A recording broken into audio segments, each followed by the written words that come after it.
Hey folks, Jim Thomas here, Fitness Management and Consulting, and I appreciate you all being here at the channel today. And for our regular subscribers, appreciate you being here. And if you're just finding this channel for the first time, if you're new to the channel, please consider subscribing. Please hit that like button as well. And to learn more about my company and what I do to help gyms shorten that learning curve and improve bottom line profitability, check out the links below. And I would initially point you to our courses section, which houses our gym management playbook. And the gym playbook, management playbook, does exactly that. It's designed to help you shorten the learning curve. It's designed to help you increase bottom line profitability. And really, it's ideally suited, for folks that are thinking about getting into the industry, you're new to the industry, you're struggling, or really anybody who's looking to increase their education on gym sales management, in the fitness industry. And then for you folks that are looking to expand, you're looking to start new facilities, check out the funding link where you can potentially qualify for up to $250,000 in funding with no collateral. So with that said, let's get into it. And here's what our topic is today. And really, this is directed to, if you're in gym sales, if you're in management, if you're in ownership. I think folks that are in sales may particularly like this, but this really pertains to everybody. And it's 10 phrases to get others to give you what you want. Okay? 10 phrases to get others to give you what you want. So let's get into these. Let's see if you're using any of them. If you're not, maybe you can start adding these to what you're already doing and see if your performance might improve. So let's start off with give a reason. Now, here's what I'm talking about.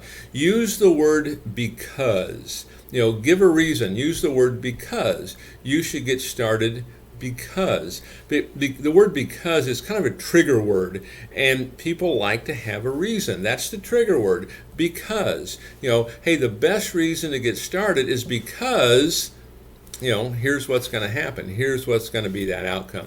So give a reason, because. Okay.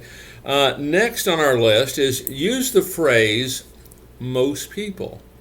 Most people, most clients, most customers, our best members. I'll give you an example of how we use this sometimes. Is in the membership sale. The sale is complete. Okay, we're done, and I might say to the customer, Mary, how would you like to get your results twice as fast? And they say, well, I would love to do that. How does that work?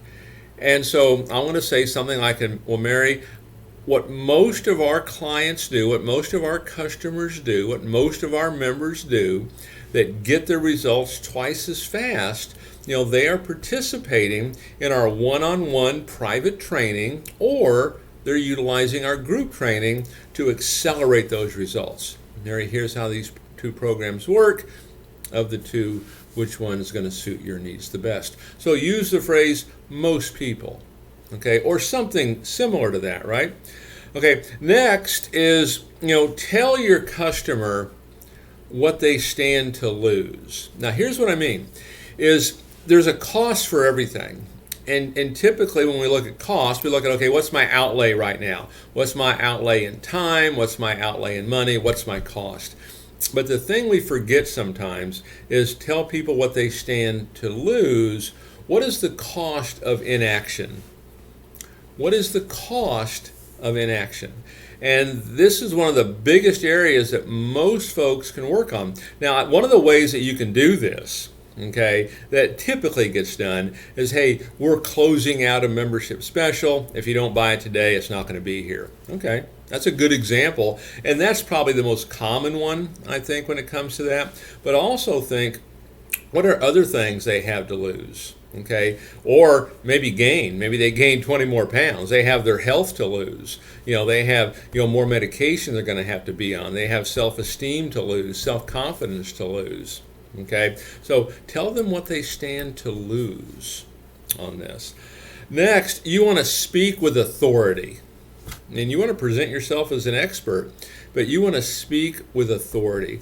Now, here's how I would look at this, okay? One of the secrets to, no matter if you're in membership sales, again, you're an owner, you're in management, whatever the capacity is, really doesn't matter.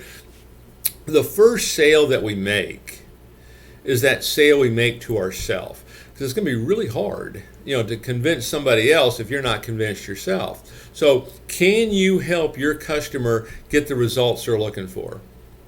Is your gym the best gym to get these results? Is now the best time to do it? And so most folks answer yes, but it's not quite as easy as that. Really take a look at this. Let's make sure we're really sold ourselves, because it's a moving target sometimes.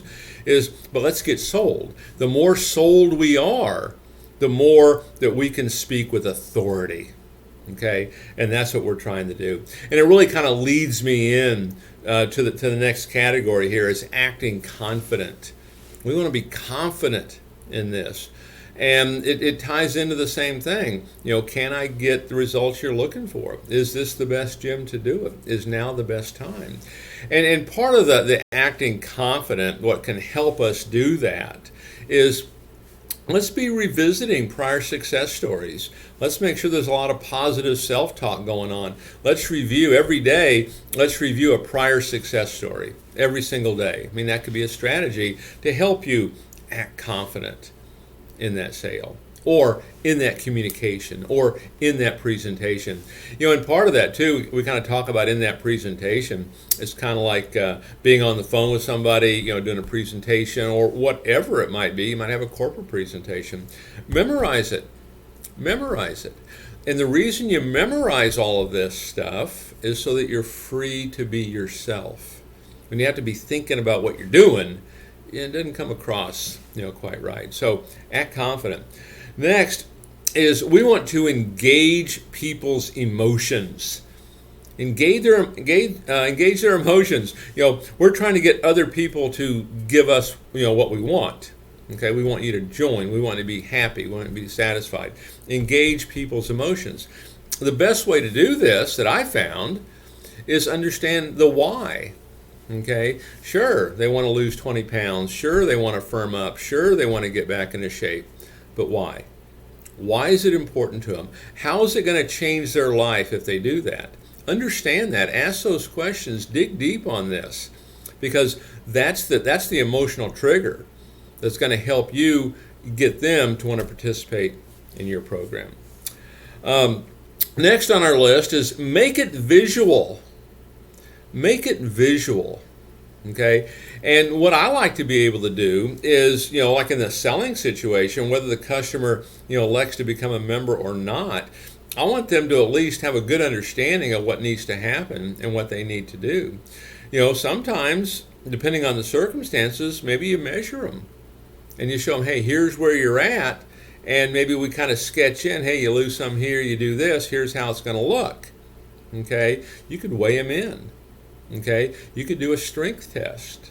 You could do a flexibility test. You could do a cardiovascular test. All simple things. All these things take, 2 or 3 minutes, okay? They're all simple to do. But make this visual, okay? Even talk about, when were you in the best shape of your life? Let's think about that. What were you doing then? Let's be thinking about that.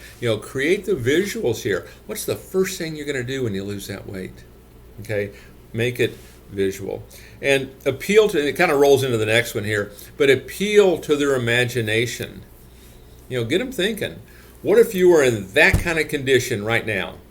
What if you were down 20 pounds, you're off medication, what would you be doing right now? Oh, I'd go to the beach. First thing I'd do, I'd go to the beach. Okay, I'd get a whole new wardrobe. First thing I'd do. Okay, but appeal to their imagination. Get them thinking about this. Ask questions that kind of walk them down this path. And then finally, on our list, and it's 10 phrases to get others to give you what you want. Ask. Okay, ask.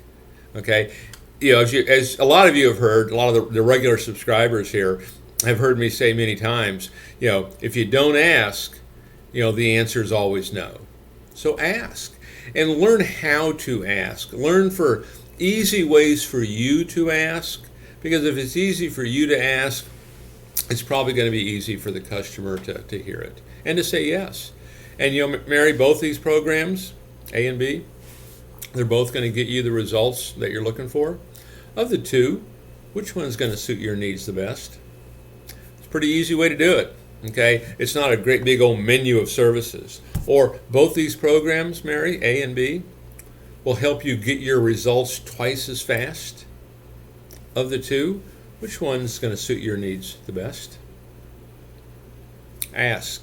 Okay, so take a look at these different phrases, these different ideas that you can potentially use to get other folks to give you what you want. Folks, my name is Jim Thomas. My company is Fitness Management and Consulting. If you found the information beneficial, please hit the like button. And again, to learn more about me and my company and how we can help you grow and develop your business, please check out the links below. And we look forward to seeing you all in that next video.